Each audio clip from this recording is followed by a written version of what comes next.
So I want to give more attention to this non-dual business, to this business of non-duality that includes the concept of predetermination, that includes the concept of destiny, that includes the concept of no free will. And I want to encourage you and inspire you to stay in a conversation about this, because this, as I said in the last class, the cornerstone of non-duality is this business of destiny, that free will is an illusion. And I think the reason that this is difficult, the reason that this creates confusion, is because the personality will hear this message like, I'm doing it wrong, or I have something that is that fundamental wrong. How could I be that wrong? How could that be not true? How could something that's so much an agreed upon reality, so pervasive in the way things happen, so pervasive in the way I behave, how can that not be true? How can that not be so? It very much seems to be so. And there's a lot of agreement about it. You know, as somebody said, you know, people who are religiously oriented, many people who are religiously oriented say, God gave us free will. And I say that's true. God gave you free will.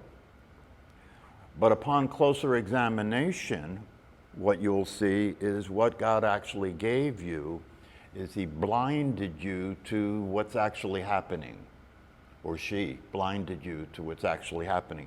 That's what free will is. You're blind to what's actually happening. In Buddhism, they talk about this in terms of saying that it's called dependent origination. Dependent origination. That origination means cause, right? Origination, cause. Dependent cause. The cause is dependent. It's dependent on what? What happened before it. It's a cause and effect reality. It's all a cause and effect reality, right? Dependent origination. So, there's a few comments that I want to make about it that might help open this up a little bit for you to make it a little easier for you to swallow. Right?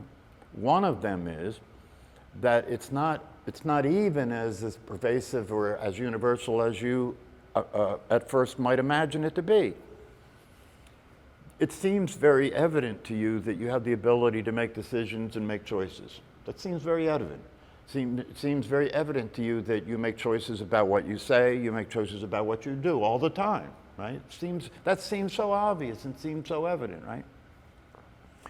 But isn't it the case that after you make that choice to say whatever you say or do whatever you do, what happens after that is out of your control, is it not? Yeah. You know, you can choose to bring an umbrella or not because the weather forecast is that it may rain. You can choose to bring an umbrella or not. But what happens after that is out of your control. Whether it rains or not is out of your control. Okay? So what I'm asking you to do is to look and see that even the free will that you think you have is that limited. It's only limited to your choices and decisions and what you say or you do. Outside of that, you have no control. Obvious, can you see that? Sure. Outside of that, you have no control. So what you believe is free will is already very limited. It's already very limited, right? And then, if you look at that aspect of it that's very limited, the choosing and the deciding about what to do, consider this metaphor. In a movie, when you look at a movie, the actors in the movie, right, appear to have free will, don't they?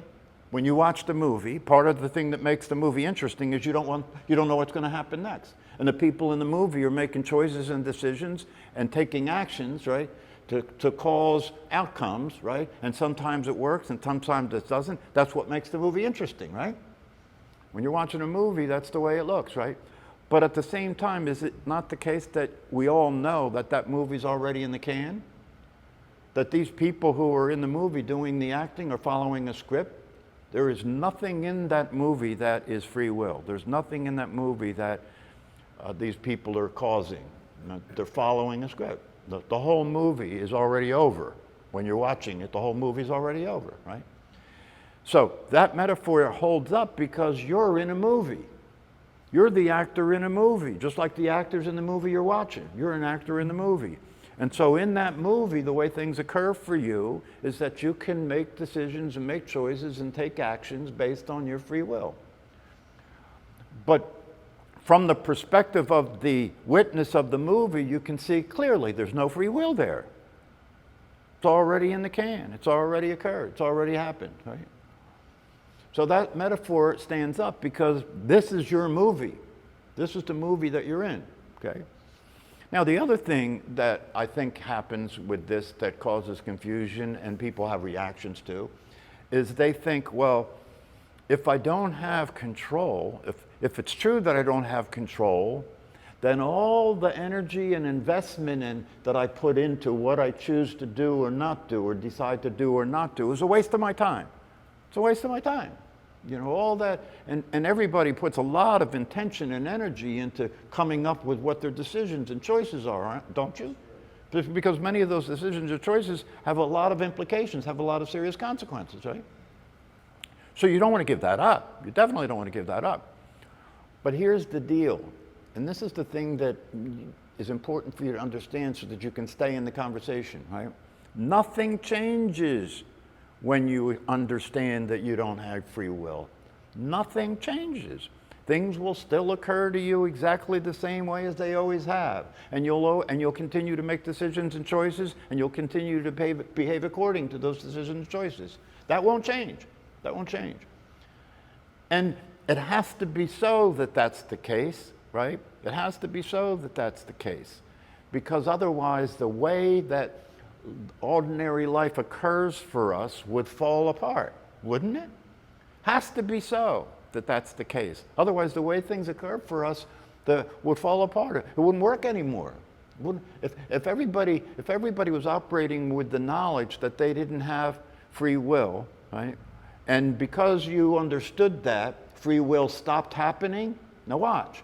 If everybody had the knowledge that they didn't have free will, and because you understood that, free will stopped happening, the whole reality would collapse.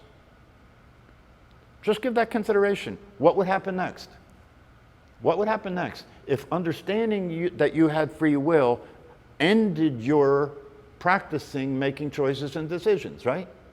Ended your doing things based on what you choose and decide to do. If that actually ended when you understood what free will was, the whole thing would collapse. What would happen next?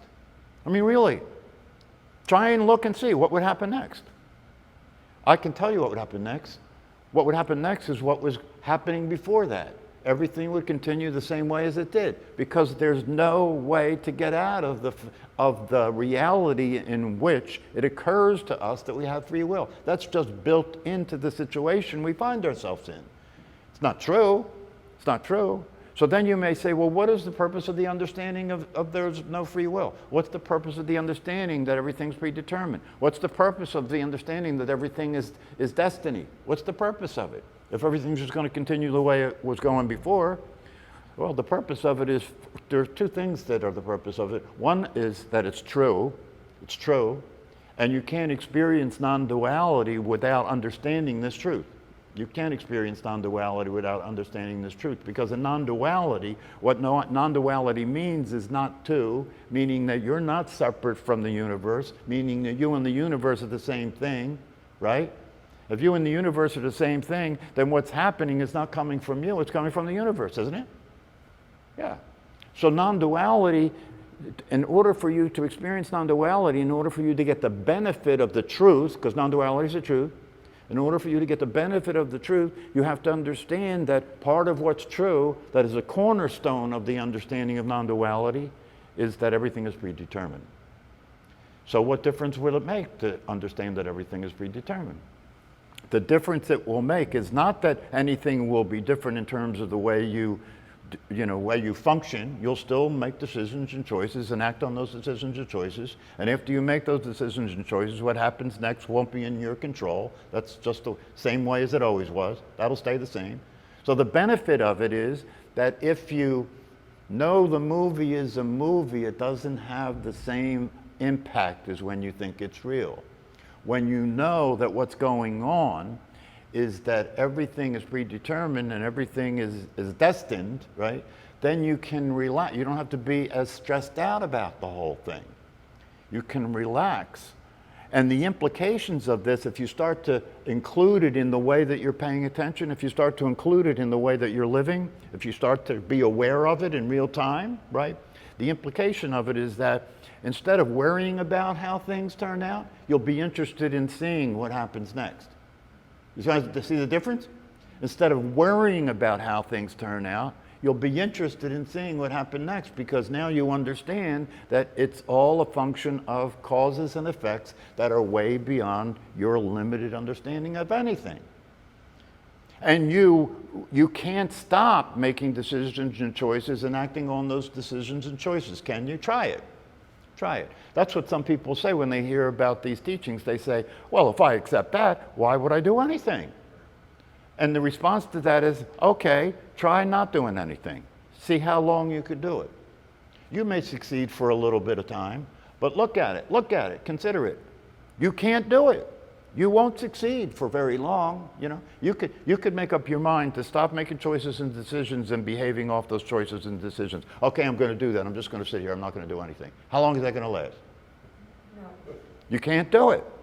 You're going to end up back in the reality of thinking about what's next, thinking about what will happen if I do this, thinking about what will happen if I do that, thinking about what will happen if I say this, thinking what will happen if I say that.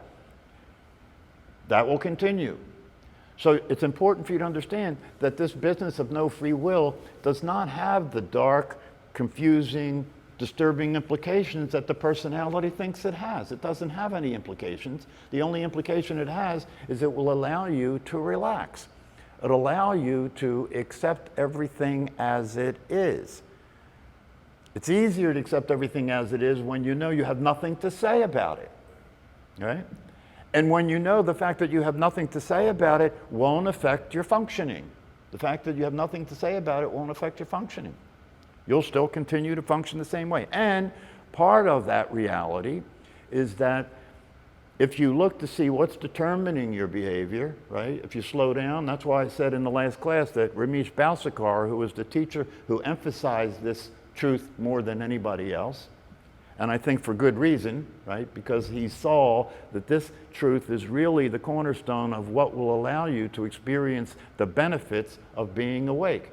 In fact, he said that this cornerstone is in fact the cornerstone that defines what enlightenment is. It defines what enlightenment is.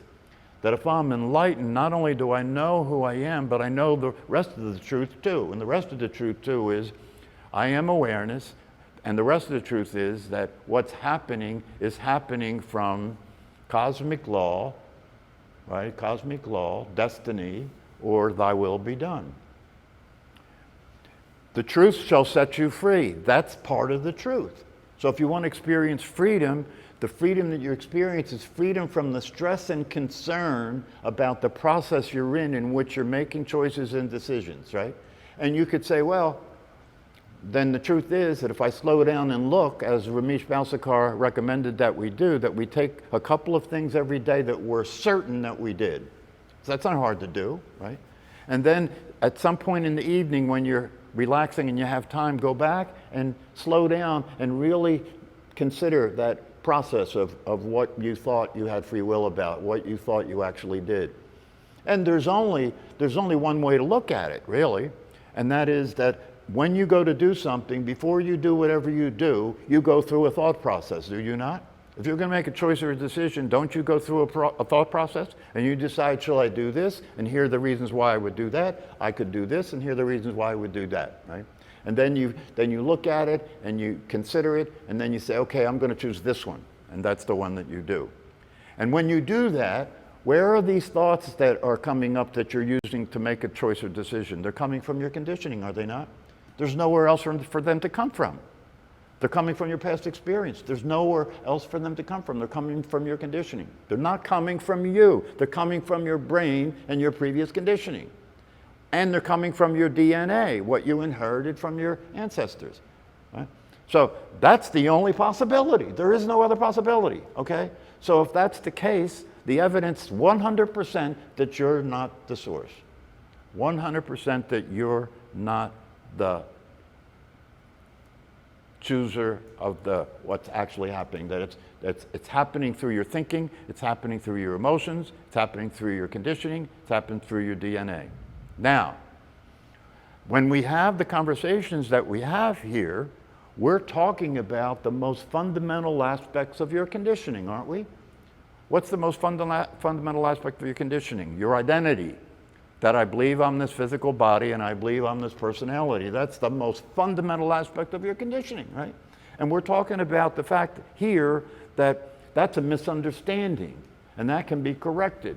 You can wake up and realize you are not a physical body, and I know that that's been, you know, your brain's been hypnotized into believing that. So it's not something that's going to stop happening just because you see it, because you understand it, because you have insight into it. Nonetheless, it's true. Okay? So if we have a conversation in which you start to see, oh, that what I thought was true, who I thought I was isn't true, what I thought was true isn't true, now I'm learning about the truth. I'm learning about the truth through the traditions and the practices. I'm learning about the truth. And because I'm learning about the truth, my identity is changing. I'm no longer considering myself to be a personality in a physical body. I'm practicing through meditation, and I'm practicing through applying the practice of meditation in my everyday life, right? To start to be what I really am, to start to experience what I really am. And how I'm practicing that is by paying attention to when I'm being what I'm not.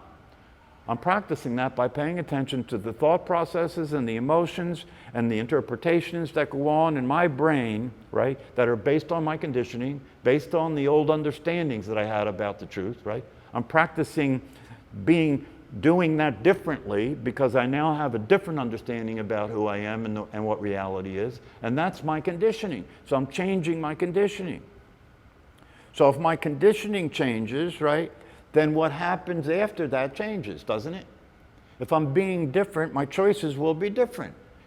If what I'm being is different, the way I relate to the thinking activity is going to be different, right? If I understand reality differently, then my behavior is going to be different, right? So that's dealing with my fundamental conditioning, and that fundamental conditioning changes, and when the conditioning changes, right, the predetermined reality is different. Right? Now watch, right? So that kind of, the personality likes that part, right? so it's not so bad, right? Things can change, especially if I change my conditioning, right? But other than changing your conditioning, no. Other than changing your conditioning, everything has got to keep playing the way it's playing, right? But if you change your conditioning, it will change, and it will change for the better. That's why we're here. If you change your conditioning, it'll change for the better. You'll be able to relax and enjoy yourself and be more fulfilled and experience peace of mind. And the peace of mind will be directly related to your letting go. What are you letting go of? What are these books that talk about the untethered soul talking about? What's the soul tethered to? Living an untethered life. What's the life tethered to? A tether means that it's connected to something, right? And these books are saying the untethered version, right? It's not tethered to anything. It's no longer tethered to the limited understanding. It's no longer tethered to the idea that I have free will.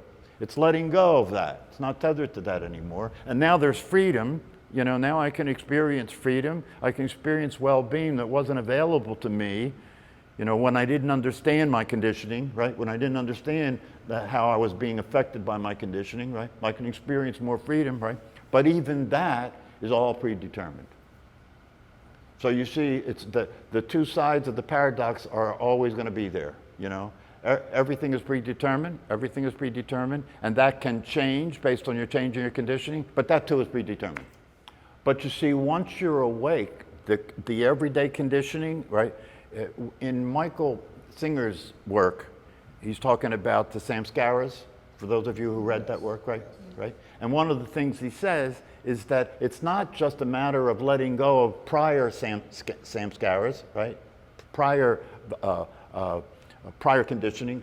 It's not just a matter of letting that go, watching it play and not identifying with it, watching it play and not getting involved with it so it completes. It's not just a matter of that, right? It's a matter of not creating new ones. Doesn't he say that? Yeah, not creating new ones. So when you're awake and you're in the position of the witness to what's going on and you're not involved with it, right? The existing conditioning runs out, unwinds and runs out, right? And because of the way you're being related to what's happening now, you're not developing new conditioning. You're experiencing what it's like to be freely related to what's happening. But that free relationship to what's happening is a free relationship to the idea that everything is predetermined. And the implications of it, right? You know, I love the way Ramesh Balsekar talks about the implications of it, because he says, when you start to look at how this works, when you start to live in truth, when you start to live in non-duality, right? When you start to see the implications of it, it means that nobody's doing anything to anybody. This is a big deal. Nobody's doing anything to anybody. Look at how that would change the way your life goes. You know, your parents never did anything to you. You never did anything to your kids. You never did anything to your spouse. The people who you consider enemies never did anything to you. The people who consider you their enemy, you never did anything to them. That whole thing gets wiped out. Gets wiped out. So all the energy and all the aggravation and all the danger that was being created by believing in energy, you know, believing in enemies, you know, and believing that you had to be careful, believing that you're under threat, all that starts to die out. And you can relax and enjoy your life because you can truly be a witness to it, right? You can truly be a witness to it because you understand that's the only possibility. You know, don't forget, a trauma is an intense experience that could not be integrated by the system. Yes? A trauma is an intense experience that could not be integrated by the system, and so it's stuck in your head. And every time something happens that's similar to that, it'll start playing again. So if you were in Vietnam and you were being bombed and you were being shot at, right, and you were traumatized because you couldn't integrate that experience, and then you come home, as soon as a backfire of a car goes off, you're back in Vietnam, right? But if you understand these teachings and practices, when that happens, you can see it for what it is. You can be aware and awake of the fact that thoughts are occurring, right? Thoughts are occurring, feelings are happening, right? Fear may arise, different thoughts may occur, right? And they may want to cause me to behave the same way I did when I was in Vietnam, right? But now I'm awake and aware and see it for what it is, therefore it loses its ability to determine me. And because it loses its ability to determine me, those thoughts will play and those feelings will play, and they'll complete themselves and be integrated in the system. I hope one of the reasons you're here is because you're developing an insight and understanding that you can escape from all that. See, here's the way I see it. I don't believe that you have to go back and re-experience early life trauma. I don't believe you have to go back and relive your childhood. You're reliving it now. What do you think's determining how you're being now? That is. So you don't have to go back. All you have to do is deal with now. Deal with the way you are now, right? Deal with your dysfunction as it's happening now. You know, deal with your inability to relate to other people now. Deal with your depression as it appears now. Deal with your anxiety as it appears now. You don't have to go anywhere to deal with that. It's happening now, right? And if you practice meditation and if you learn that you can become the witness to that instead of the one who is involved, trying to control it, trying to change it, you know, trying to stop it, taking medication to stop it, you know, trying to escape from it, right? When you wake up and you see who you really are and you're the witness to that, you realize you don't have to do anything at all. You're just witnessing it. And when you witness it, it will arise and appear before you, and then it will dissipate and disappear. That's the way the natural reality of things happens. They come and they go. Everything comes and goes. I mean, all you have to do is notice reality and see that everything is coming and going, including you. You're in the middle of having come and you will go, right? At least the physical body and the personality will. But if you understand these teachings and practices, right, you can transcend that. You can transcend that. Transcendental wisdom means you realize that who you really are is not subject to time, not subject to birth, not subject to death, and not subject to suffering. That's transcendence. Transcendental wisdom tells you that the truth is that you're free, that the truth is that this life you experience this life you're experiencing can be something that you're fulfilled, that you enjoy, right? That you're living in peace, that you have peace of mind. Isn't that the fulfillment of the possibility of being alive? Is to experience being in peace and to experience the ability to be satisfied and enjoy your life and relax, right? And if you know this is a real possibility, right, then your practice is to not act as if that's not true, to not act as if the truth is not true. That's one of the reasons why faith in the truth is so important in doing this work. Because you're dealing with being challenged all the time, and if you don't have faith that the truth is true, you're going to give up.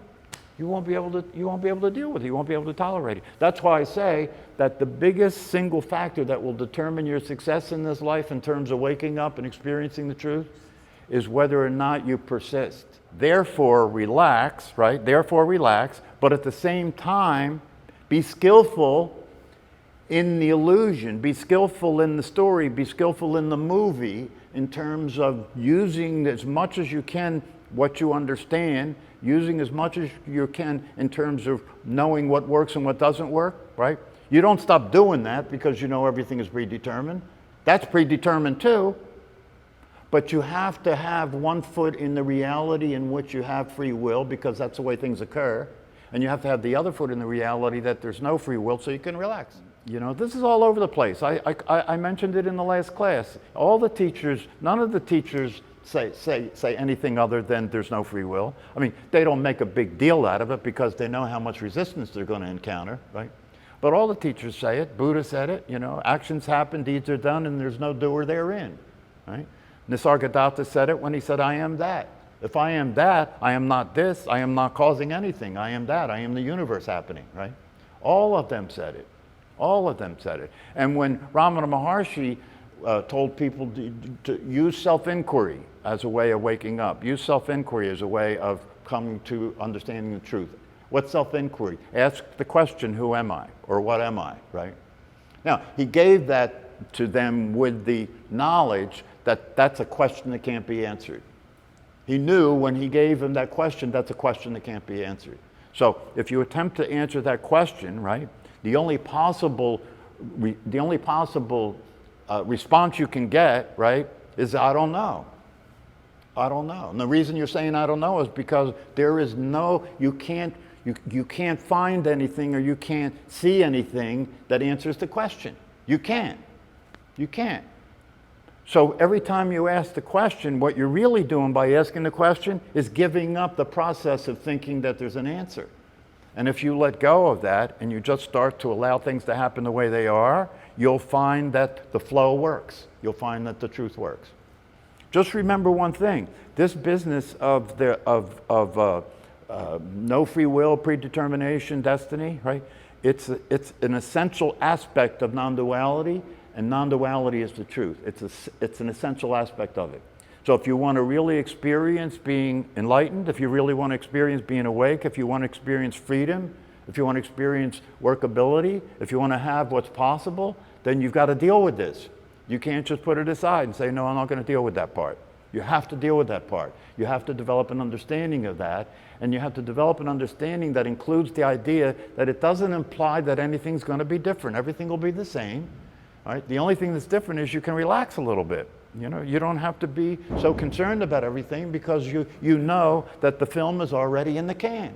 If you're an actor in a movie and you're playing a script in a movie, right, one of the things that allows you to enjoy your job, right, is you know everything's controlled.